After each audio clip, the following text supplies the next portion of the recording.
Alright folks, today we got the Pioneer Elite SC97 surround sound receiver. This is a 9-channel AV receiver, 9.2.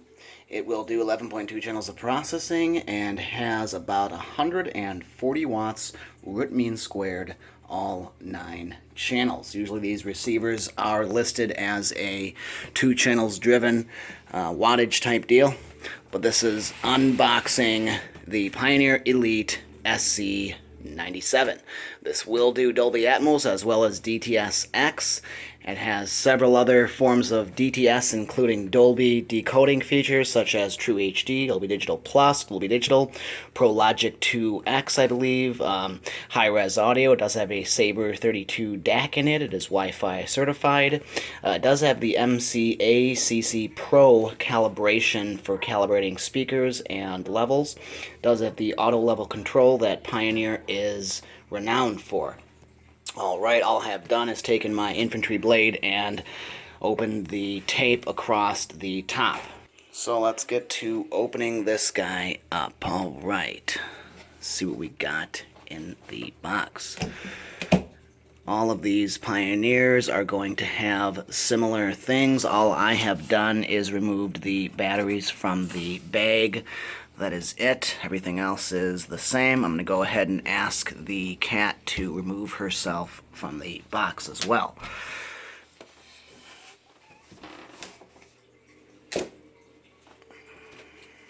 Alright, and now I know she's interested too, but let's continue on here. Okay, we do have our remote that is in the bag. I can go ahead and take this out in a second. Looks like we have our AM loop antenna with the stand, and we have our MCA-CC Pro calibration microphone included, the cord with the 3.5mm jack. Let's take a look at what else we've got, and I'm also going to ask the cat to remove herself once again.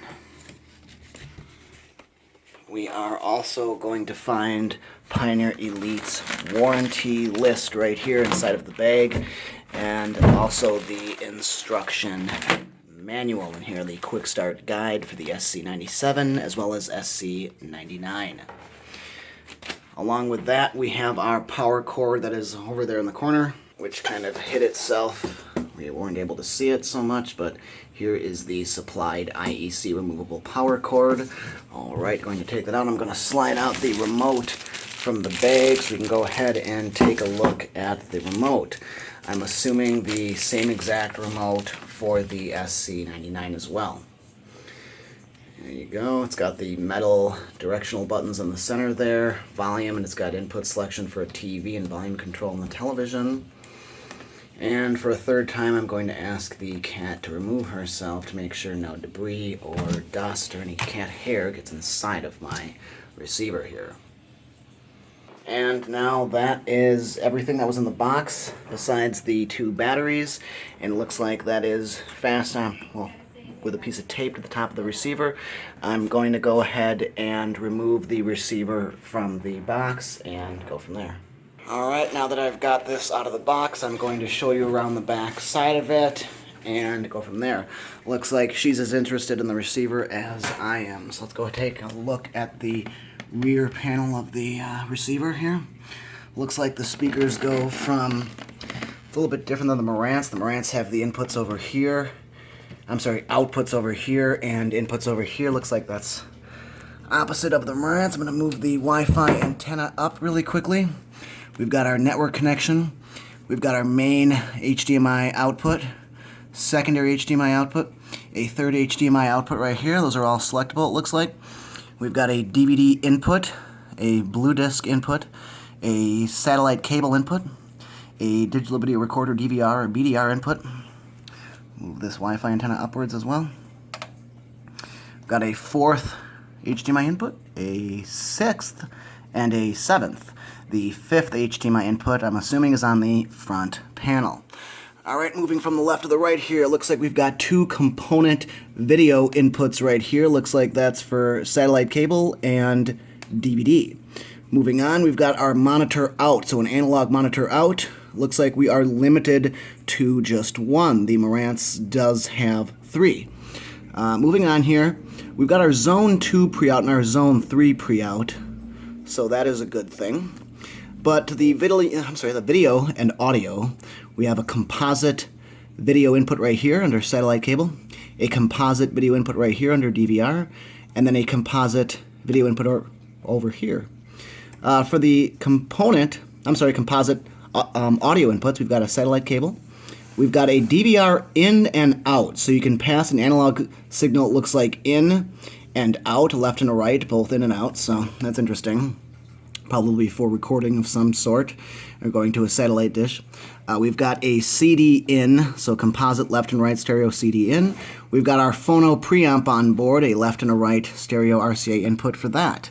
We've also got our signal ground right here. That's for a turntable or a subwoofer cable or anything else that requires grounding. We have also got, it looks like this is our pre-out section right here, our entire pre-out. So we do have the Zone 2 pre-out over here and Zone 3 pre-out right there. But our pre-out section is similar to most of the receivers that sit at about the $2,000 to $1,000 or $1,000 to $2,000 range. They're all going to be similar. We're going to have 2 subwoofer outputs. This is where your subwoofers are going to connect, even though they are in the pre-out section. 1 and 2 right there. We've got a front left and right, a center pre-out, a surround back, top middle, Pioneer likes to call them, extra 1 and extra 2. So that could be your, say you're doing, middle ceiling type deals or middle height channels. You could use those as the middle ones. And then your front heights and your rear heights for pre-out, or extra 1 and 2. Say you wanted to use speaker B or send multiple signals to other power amplifiers, you're certainly capable of doing that with this receiver. Now for the digital audio, it does tell us that we are assignable, so that is good. Most receivers are going to include that.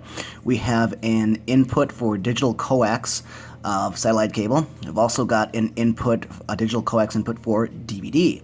Looks like we've got 2 Toslink or optical inputs. Looks like 1 in for television, so most flat screens nowadays do have a optical audio output, so they're including that. And then we've got a DVR in, or BDR, so most cable boxes or satellite dishes are going to include an optical output, so that's great that they've included 2 inputs on here.